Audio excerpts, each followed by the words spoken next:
abagole baguno omwaka babikwano tulina yakapya mwana Tina Tiesa yatuleteddeyo akapya goba oli mugole obanga olina omukwano gwe ng'agenda beera mugole eno vidiyo ngibaleetedde beera nga munnange okkalira obeere ng'otegeera kiki ekyatambudde ku bagize bride tribe ya mwana muwala ono. The Union Media Hub ignites.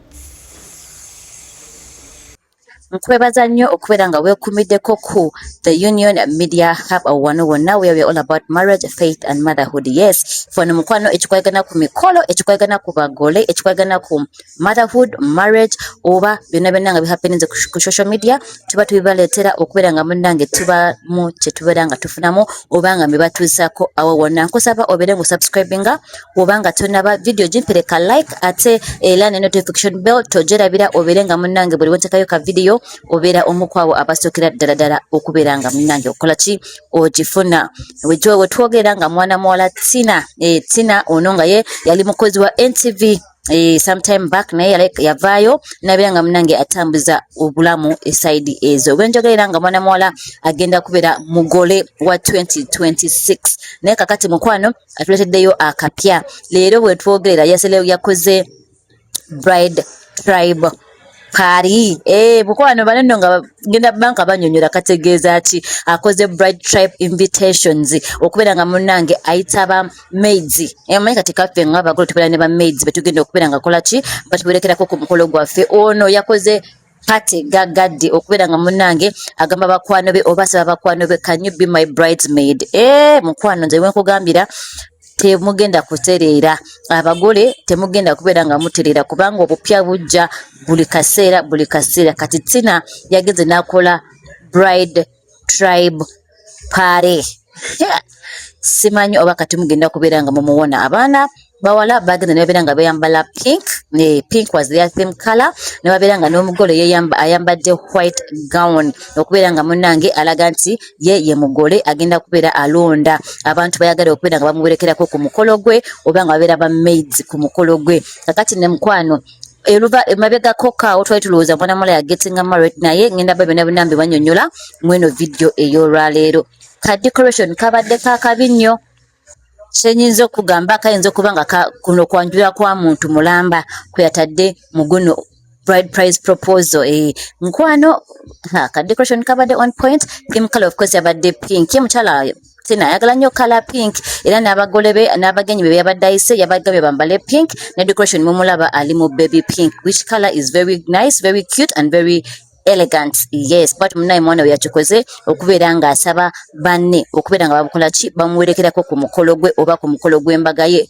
Eno nno nga ye holy matrimony. Nsobola okugamba nti mwana muwala yakoze ka face beat yennyini eri nga oyinza okugamba bannange era mugole era kyokugamba eno yakoze bridal makeup. Yes, n'olwekyo gwe sente zoteeka mu face beat y'okubeera nga ogenda beera mugole naye wana eno gye yakoze okubeera nga munnange asaba mikwano gye gibeere nga gimuwerekerako. Bannange abantu batiddisa ebintu, abantu bawanika omutindo. Neno naye aleeseyo akapya ke bayise bride tribe proposal. Bwetyo baby Gloria yatuletera ka cake cutting. Ndoza nono cake cutting ajja gikola nti omanyi baserebu bannange abasajja abagenda okuwasa baserebu mwesibe ebbiri kubanga munnange omusimbi olina okubeera nga munnange okoze ki ogulina awo wonna. Kakati nawe mumulaba ali mu kutegeka bride tribe box.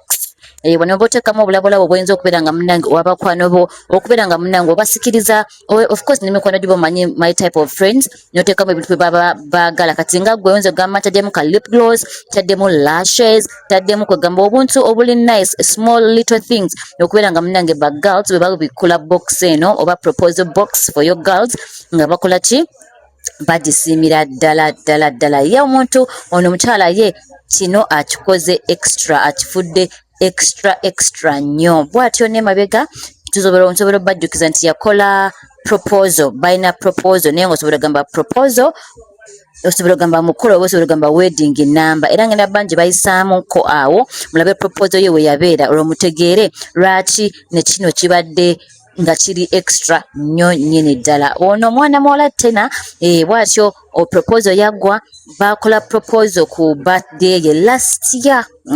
Last year bakola proposal, omwami nabeera nga munanga amugamba can you be my wife, bw'atyo nabeera nga akkiriza, naye era bagenda maaso okubeera nga bakola proposal endala like party gaggadde yennyini nnyini, era abantu abasinga balowooza nti no oba like akoze embaga mukwano, nange we nali ndowooza naye teyali embaga, omusajja yali aproposinga buproposinzi n'akola omukolo gaggadde mugenda bamugula maaso awo. Naye bwe batyo bana balabe balabise ku bride tribe proposal nga banne abasaba banne mubere alert, mubere very nice okubeera nga mukola ki muweesa mukolo gwange ekitiibwa. Kati bino ebisinga si byafenna, so gamba nti nawe ngenda bera bride nange nkole ekintu bwe kiti, nedda munnange bano ba celebrities ate era ba socialites ate era kwegamba ba influencers. Kati okola bwe bati ebiseera ebisinga bantu babateekamu ssente, oba ssente munange kabaawo kasente kabaawo, so bo babeera okukola videos, kukola reels, kale kwegamba kubeera nga kola ki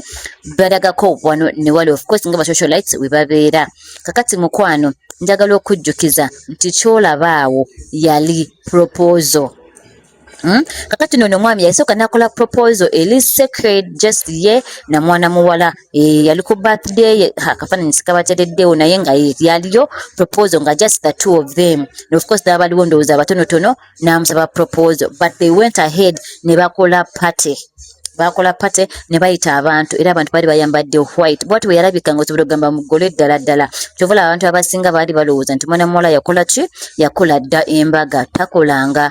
Naye nsobola okukakasa nti no bano kati babeera bonna yesu bakola proposal no bwe yaggwa ne babeera nga babeera bonna, because of course olaba routine ze bakola couple content ng'olaba baleka they are staying together. Era abantu abasinga bali balowooza oba ali lubuto or something, naye yagenda n'abulabulamu awo tembera surprise nga tulazeeyoko ka baby, naye akoko tekafuluma mu mawulire, naye nga nsobola okugamba proposal bwotyo bwe yalabika.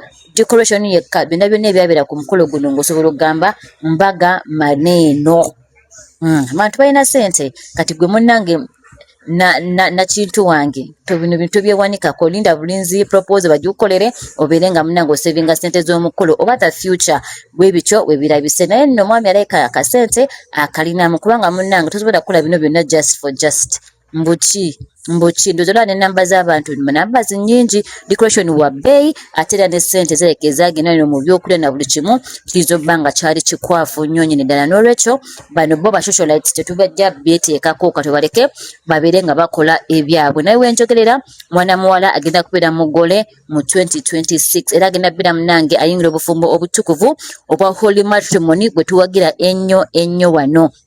Era kyova olaba eno video mbadde nina okubeera nga munnange njibaleetera nga mbagamba mwagamba nga baserebu tebagala kuwasa biki mukwano, ennaku zino baagala, era emikolo tugiraba mukolo ku mukolo. So bwatyo Tina wagenda okubeera nga munnange asaba bakwano be mubeere nga mukola ki, mubeera ba bridesmaids bange. Kakati nabasinga babadde bakola like bride gifts oba kati bridesmaids gift, nti bakwano bo obafunirayo akalabo okubeebaza okubeera nga bakkiriza okubeera ba bridesmaids bo. Naye ono ye yakoledde ddala ddala party. Kakati nabasinga omanyi kati these days ba bridesmaids bebeeteramu ssente mu mikolo, nti wogamba nti ngenda kubeera bridesmaids wa muntu oba ogenda kuteeka kweyambaza kwekolera kugamba almost everything, omugole omuggyako eyo burden nebeera nga ye contribution yo ku mukolo gwa mukwano gwe, although era abasingira bagewinga ahead babeera nga bamuwaddeyo of course ka contribution. So